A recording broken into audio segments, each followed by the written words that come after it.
Nzamba keli mutu azui potentialité nyonso ya bonzambe apesi mutu. Mais quand le diable a vu ça, asepela kite. Azo poussa na pembeni ya mutu, azo banda koya na lokoso. Pas seulement lokoso et puis kokosa.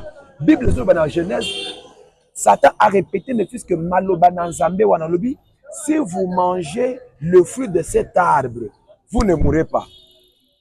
Ndé loko ya changer yango wana. Oh, le jour où vous mangerez ces fruits, vous allez mourir. Vous ne mourrez pas. C'est-à-dire que tant que le diable ayaka pour que vie ezalate, il faut pour que le roi est monan. Quand le diable est venu, a tourné Ève makambwebelete, a tourné comment vous vous portez. Nous sommes bien. Au moins dengue to sabo, na jardin ah, banyama bayoke la kabiso. Au moins dengue to sabo, nzambe ko to yebisa kibiso. Est-ce que Dieu avait parlé à Ève? Non, il avait parlé à Adam. C'est comme ça même avec Batumsous. Il y a certaines personnes bazo livré makambango moko, c'est pourquoi même le diable azo sur place ya pokota ponako obebisa. Alobi lokola na sengi nzambe wana apesinga libala te na tiki kosambela nzambe na kosambela ka lisute na lembi makambo na nzambe lokola frère moko ayebisinga papa okomona nga lisu na okota église te nazobanda kosala makambo nyonso bato bazosala mais abosani d'abord que ye nzambe oyo azolobaki asaleli ye wana te aza moto alibosi ya kobanda kosala mosala oyo d'abord même na boye physiquement amona yango te. Vous comprendre? Dieu d'abord le Jésus là qui est Dieu, il s'est sacrifié na ba makambo moko même na ndenge ya biso moko lokola même ba parents toko sala yango te.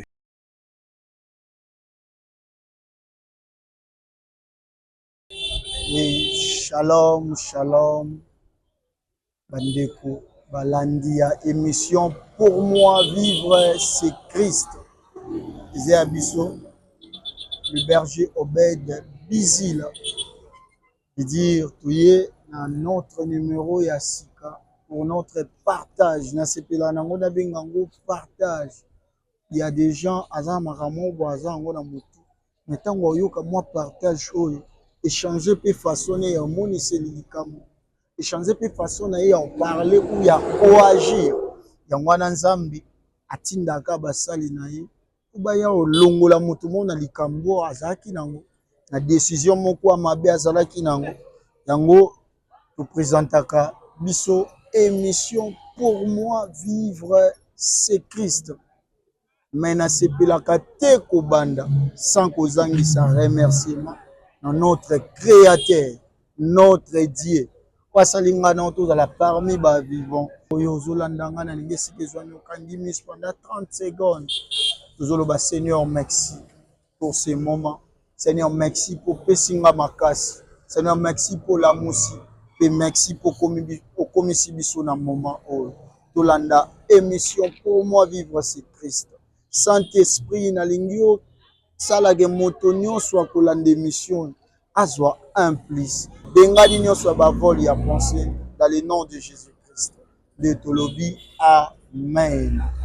Oui, bien-aimé de l'Éternel, tika nzamba pambola yo lokwa tolobaka na notre émission pour moi vivre c'est Christ.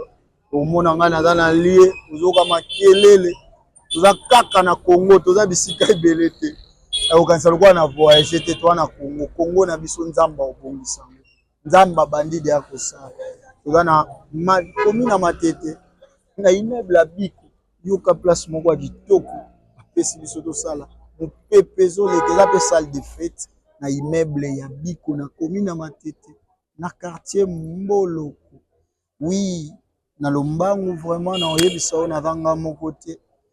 Toza na invité spécial ou toza na surprise na biso na yambi papa na nga moko nzamba lobisake bien pour na ngina lobaka bien nzo ande to lobaka bien te Bible oui poussé par l'esprit que les hommes ont parlé de sa part et dit nzamba lobisake bien et dit que auto partager pour moi un plus nango yango wana na yambi notre invité Yomokondo. Oui, bonjour papa. Oui, bonjour berger. L'homme de Dieu, dans notre émission. Pour moi, vivre c'est Christ. Oui, merci beaucoup. Vraiment. Papa, nabi ke nanda kotiki malam, mama, bana nyonso. oyi bato ebele alingi amona bolamu ya Nzambe soki akomi na mutuka. Na ninga avant tosala partage na biso sur l'amour de Dieu. Bato azela amona bolamu ya Nzambe kaka na mutuka. Bato ebele mpo Nzambe abikisi na accident. Papa na ningo exhorte ye opesa ye bolamu ya Nzambe même na pemo kaza na maloba mboka wa ye. Merci beaucoup Berger. Ndenge outi kotuna question na yo d'abord na ndako na tiki kimia. Mama na bana bato nyonso baza bien etonga pe eza na kimia. Par rapport ya eloko moke on a kolobela o nyonso azolanda biso par rapport ya amour bolingo. Vous savez mutuka tokolinga yango koleka pema te. Mutuka koya puisque ngana aza na pema. Vous voyez? Alors, mutuka ezali puisque ngana aza. Soki ngana aza mutuka kozala te. C'est pourquoi il faut d'abord que sepela puisque tant ngana aza en vie. Eza na mutu sous des fois le loko na biloko ebele. Oye moko atiki mais azate. Alors mona ke bato bakomi ko bunda ndenge na moni pe awa récemment awa bato bazo bunda corps ya mukolo biloko. Eza na morgue. Makofi etamboli papa. C'est pourquoi comme nous sommes en vie, même ceux qui n'ont nos yeux mutuka te, yeba que l'objet kozala malamu. Demain sera meilleur. Amen. Si pas aujourd'hui, je n'ai pas encore eu, comme Dieu me garde encore en vie, alors il sera bien. Ouais. Merci beaucoup, papa. Oui. Deuxième étape, Nalinga qui est la première, mais Naboye est la première pour tel sabat souffle de vie. Papa, avant de voir ministère Eza, Outenini, Combo, adresse, Ndena nango pour ça bande kubayeba moto azoloba liboso na bango oto yambi azanani.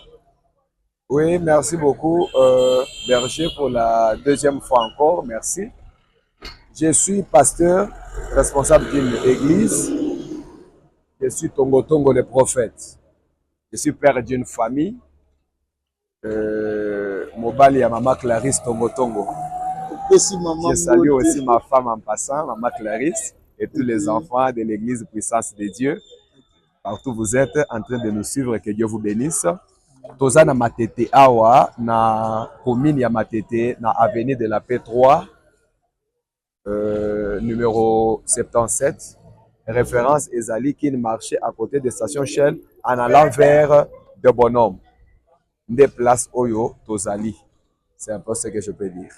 Vraiment, Bandeko Balandi. Awa tozo mona les pasteurs Jean-Pi Tongo Tongo ici maman Mbote na pena bakisi lisu Mbote vraiment papa Jean-Pi papa na sepeli encore toza na ne ya sika il faut pe ba attitude ba façon ya biso ya kokanisa ya koagir ezala pe ya sika oui pe di komi ma peuple de Dieu makambo to salaki na ne leki na ne to sala ngote. Pour changer quand même manière et raisonnement. Manière et raisonnement, manière et agir. Yango partage na biso ya lelo, na lobela tozo lobela sur les bienfaits oubliés. Pourquoi to lobela les bienfaits oubliés? Oui bi ceux qui ont reconnaître bolamu muto ana sela kyo et puis ça que pe muto pour ça bakisa lisu ko sala musu. Certainement. Mais on dirait lelo biso ba chrétiens surtout. Na koti penda côté musote na lobeli ba chrétien to bossa na kamakambo ebele bolamu ya batu basaleli biso to mona ngo même lelo même na banda ya on a dit parce que aujourd'hui il y a beaucoup de gens oublient rapidement les bienfaits des gens lelo batu ebele ba bossa na rapidement ba bienfaits ya batu motema wana ya bossa na bolamu hein.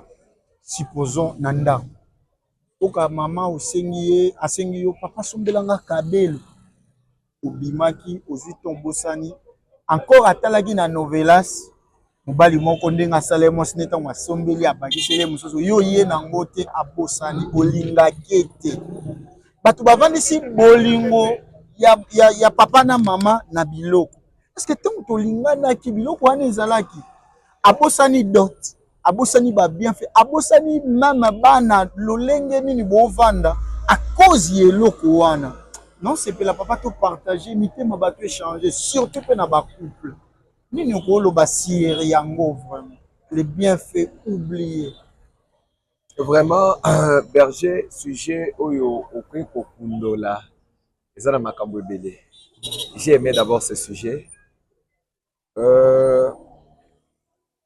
Lelo bato bazobosana vite makambo malamu oyo basaleli bango. Nakozonga mukie avant na avancer. Tozomona mokanda na Nzambe, tomoni libota moko, même selon la prophétie, tomonaki ekolo wana ezalaki destiné même pour ezwa bokonzi te. Mais on a trouvé les Benjamites na kati na bango Nzamba yo kozwa mutu moko na kombo ya Saül. Vous comprenez? Saül a komi mokonzi.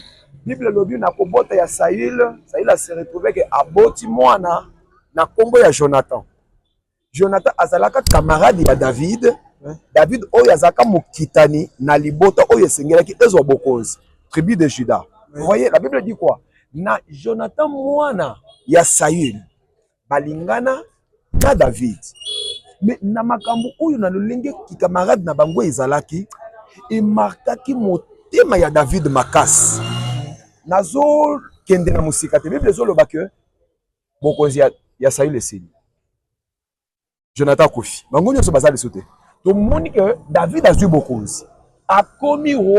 Roi kaka papa tokoloba président ya mboka moko te. Lokola tosana na Congo na biso tolobi non aza président. Non, azaki roi ya 12 tribus. C'est que tosu Congo. Tosu mboka mususu. Tosu mususu. Tosu 12. OK.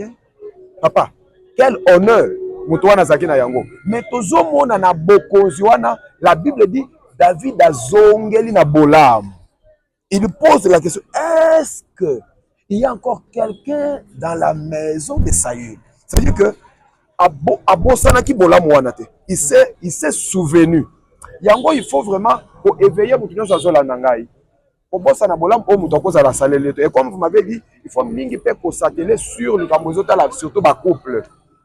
Je suis pasteur. Nazo mona pe makambo ndenge ezotambola pour ce moment. Okomona tobalani bolingo ezalaki pour le pire, pour le bon. Mais juste pour na mèche, otozomona lelo peut-être ba maman bazotia na mutu. Mais vous voyez que na bolamu nyonso mobali se sacrifia. Comme je peux dire, le lengue Jacob a se sacrifia pour na Rachel 7 ans. 7 ans. Il y a torture, akezamba, akata matiti, aliesa banyema. Nyonso na pona zoyo, lelo na zuyo na tiena ndako. Obosani bolamu nyonso na sala peut-être na kumba moto pona bala yo. OK. Zomona papa, na kumbi moto.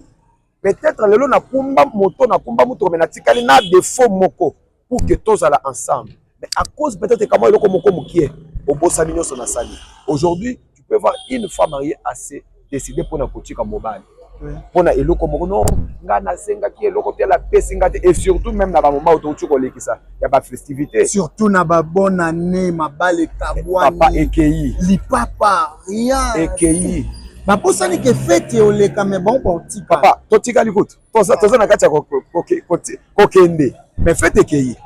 C'est pourquoi naza na kati ya ko conseiller yo muto zo landa biso vraiment obosa na bolamu te.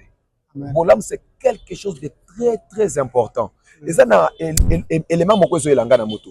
Regardez Nzambe na bon Nzambe na ye. Dieu crée toutes choses. Bible lobi akeli bato akeli banyama. Mais Nzambe atiki banyama pona kopesa bango bakombo. Azo na banyama. Atieli yango mutu. Alobi pesa bakombo. Vous comprenez? Mais tala muto zo ko bossa na bolamu nyonso Nzambe asaleli oyo. Vous comprenez? Azo ko kwena kamwe loko moko ya mukie. Oye moko papa ça la fait boy okoko mais dorénavant banda konomé biloko c'est dire que le pouvoir oyo bazo kosa yo na yango wana ozana ngo déjà. Okay. Vous voyez c'est ce qui se passe aujourd'hui okomona mutu au lieu azala poser azala na kimia papa maman na libala ndeko mobali ndeko mwasi fiancé. C'est que moi je peux vous dire ata ozana fiancé mobali azana eloko lelo te sambela kapona ye. Demain sera meilleur. Lelo eza obscur.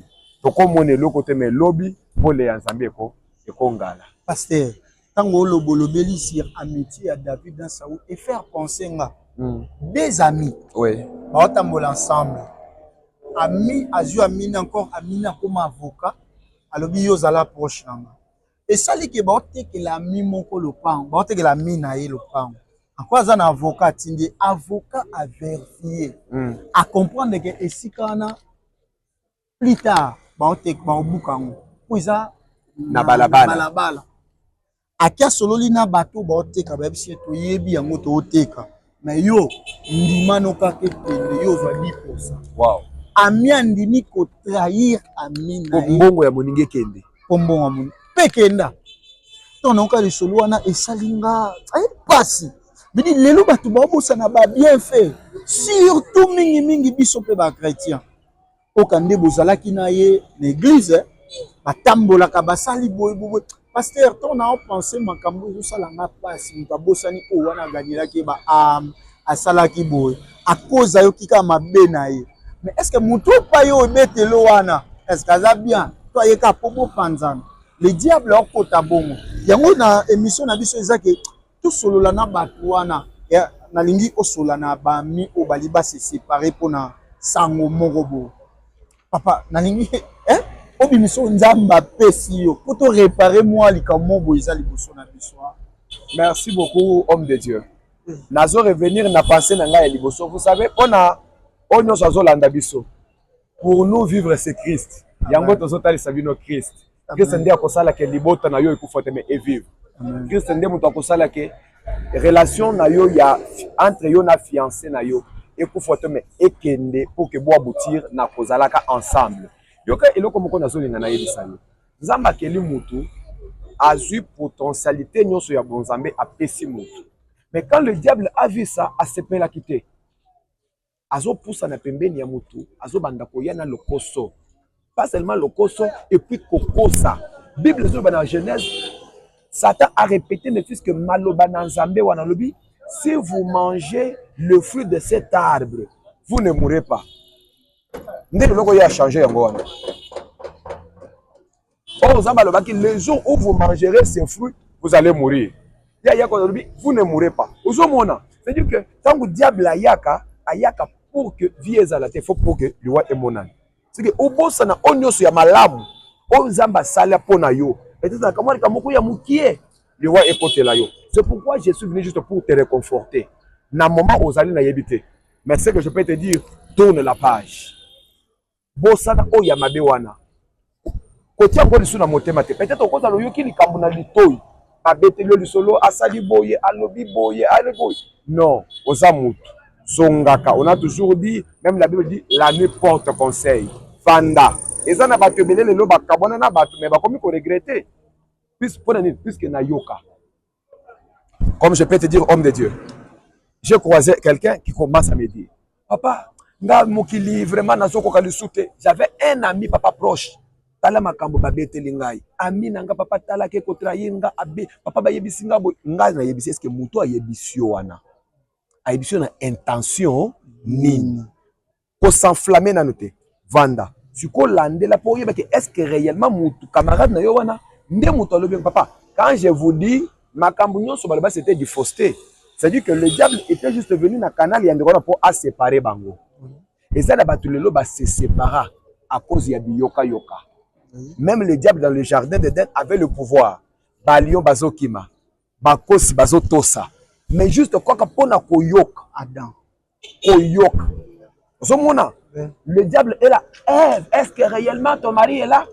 Yoka papa. Et là comme ça, vous savez, dans le jardin, l'homme n'était pas là. C'est la femme qui était là.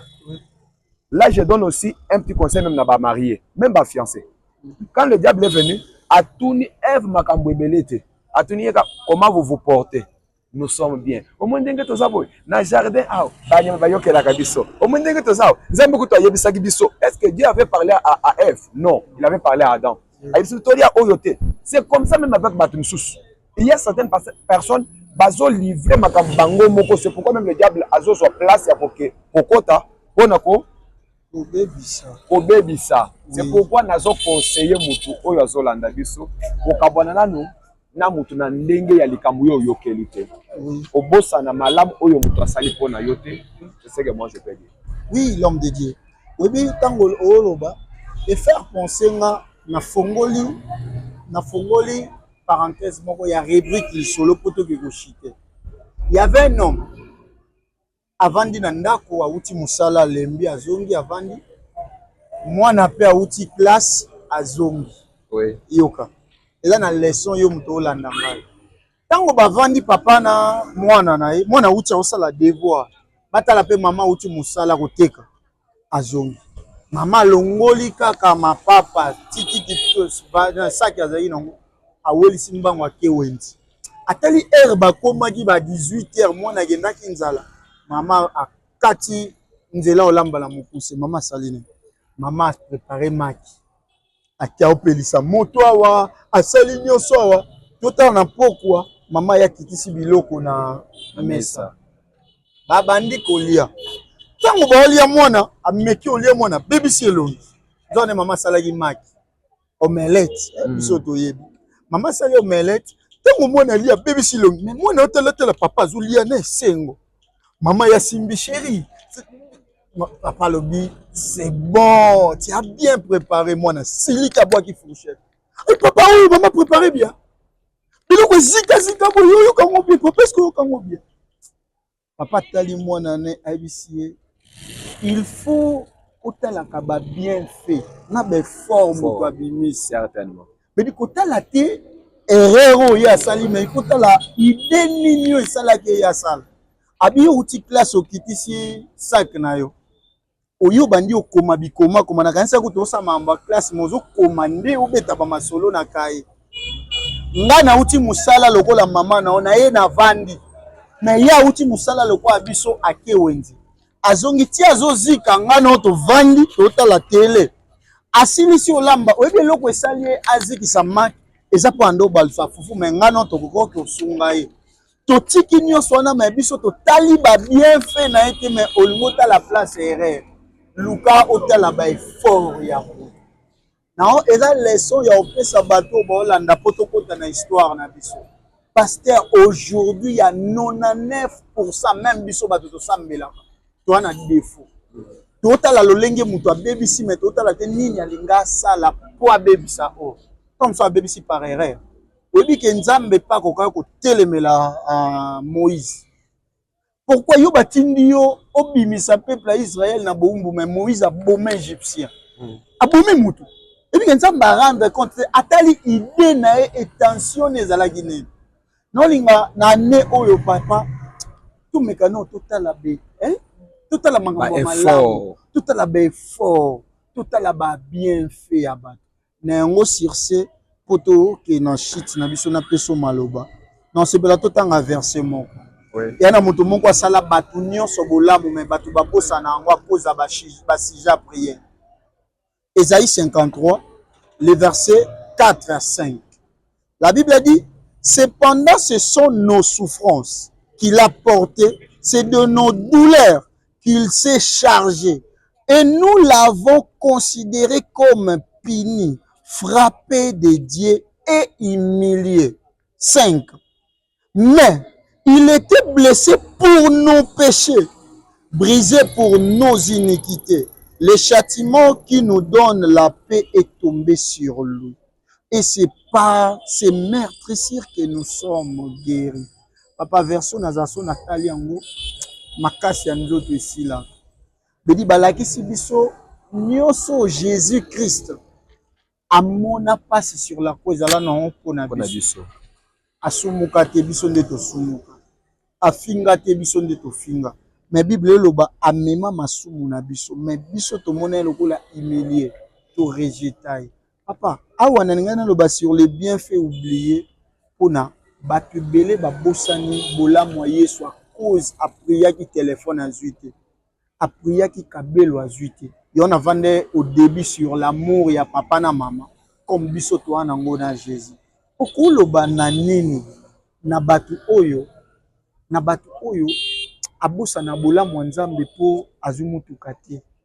Po eza nango ba manzanza abosa ni Nzambe apie pema akoma mwana Nzambe.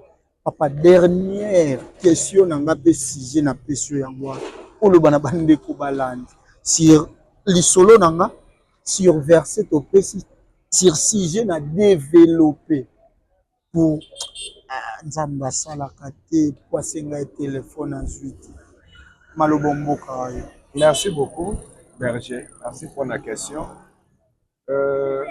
Ezo sala passe. Ezo sala passe. Eloko nga na koyebisa mpona bato nyonso bazolanda biso. Eza juste que d'abord kobosana bolamu nyonso nzambe asala mpona yo te. Biso nyonso toza ba chrétien. Okomona mutu lelo à cause peut-être ya eloko moko asengi une année, 2 ans, 3 ans, 4 ans, 5 ans.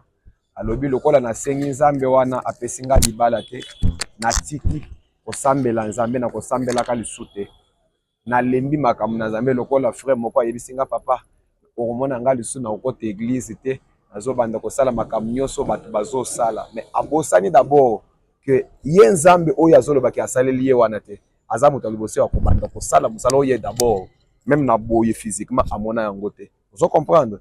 Dieu, d'abord le Jésus là qui est Dieu, il s'est sacrifié na bamakambo moko même na ndenge ya biso moko lokola même ba parents toko sala yango te. On ne peut pas le faire. On ne peut pas. On ne peut pas. Je moko na moni garçon moko akei ko sakana na mwana bato ba soda bazo ya po bakanga ye papa lobi bokanga ngate bokanga mwana puisque aza déjà mokolo mais Jésus n'a pas fait ça. Amen. Jésus il s'est sacrifié. Mais pourquoi tu peux refuser Jésus?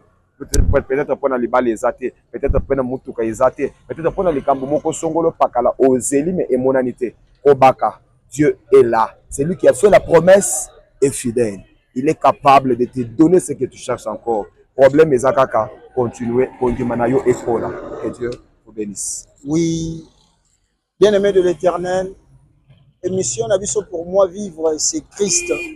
Et ça pour Nabiso tout changer, pour Nabiso yo oyo betsama libako tito lobeli nyonso eza poto la sa importance ya misala Yesu na ekulusu. Aujourd'hui to bosani l'œuvre de la croix bato bavandi trop na voyage soka zu voyage talo banzambe atlingaka te. Non, Dieu t'aime soka linga kote idozwaka ya osambela idozwaka ya mutuka eza maboma liboma bokola na ye ti lelo aza liboma akataka prince te avandaka keloba alataka biloko asalita azolia biloko oyo liaka te eza bolingwa nzambe pe bolamu ne. Aujourd'hui tu connais Jésus o bato ebele bayebi ete nzambe apesa bomo ya seko o bato ebele bazwa yango te misu baza na ba occultisme ba osukaka kuna mais yo nzambe abimiso to musu na vie moko boye bedi message na biso eza ke ozongo tala ba bienfait ya Yesu Masia na Golgotha.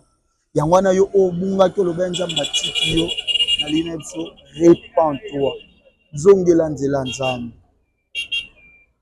se repentir lo ba Seigneur na sumuka dina betsama libaku ko na zoe kabelo te mama o azana ndako abebana na mobali ne likola kabelo repens-toi bongisa mbalo ba Seigneur mobali nanga limbisanga na yebaki ke oza valeur à libala mwana oyo to ami oyo akabwane na mbali na koza makambo moko ayoka ko verfia kite kende senga pardon to bongisa ne ya sika makambo ya sika ba réconciliation ya sika tika nzamba pambola ye papa dernier en mombote okoka ko pisa to mutu moko mibale otoshite na mission.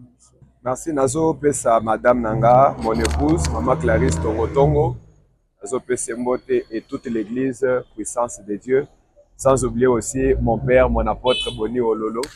Là où il est à Lubumbashi, vraiment, que le Dieu du ciel les garde, lui aussi et toute sa famille. La paix Batunio Sobalandibiso, Mbote et que Dieu vous bénisse. Oui, bien-aimé de l'Éternel. Yangonga pe na profiter na pesa Mama GH, Mbote Bele, Mama GH motema ya papa Edo Amani.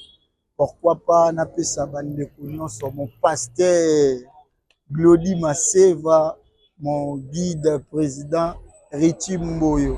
Na pesa biso nyonso mbote Keren Binjila, Faye Franca na Angola bato nyonso bandima ko soutenir émission pour moi vivre c'est Christ.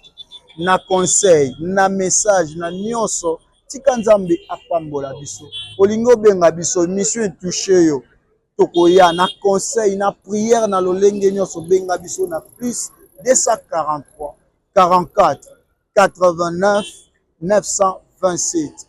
Plus 243 89 44 67 927. Notre émission pour moi vivre c'est Christ. Yalelo bandeko balandi tosuki yao. Tika Nzambe apambola biso.